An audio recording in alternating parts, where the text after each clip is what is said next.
সব জানতা। পৃথিবীর কোন চোখ ওনারা দেখতে পায় না, কিন্তু তার চোখ সবাইরে দেখে। চিল্লায় বলেন তো তিনি কে? সব তিনি দেখতে পান, সব তিনি শুনতে পান। সাত আকাশের উপর সিদরাতুল মুনতাহা, তার উপরে আল্লাহর আরশ, তার উপরে আল্লাহর কুরসি, সেখানে আল্লাহ তাআলা সমাসীন।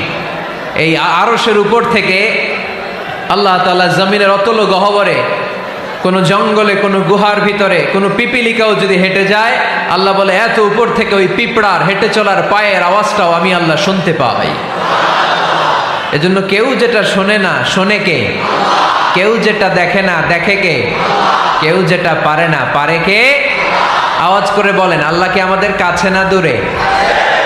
আমার বাবা মা আমার যত কাছে, তার চাইতো আমার বেশি কাছের কে? আমার স্ত্রী আমার যত কাছের, তার চাইতো আমার বেশি কাছের কে? আমি আমার যত কাছের, তার চাইতো আমার বেশি কাছের কে? আল্লাহ তাআলা তিনি যে আমাদের কাছে, এটা বোঝানোর জন্য তিনি কোরআনে দুটি শব্দ ব্যবহার করেছেন। আওয়াজ করে বলতে হবে, কটি? দুটি। এক জায়গায় ব্যবহার করেছেন করিব, আরেক জায়গায় ব্যবহার করেছেন আকরাব।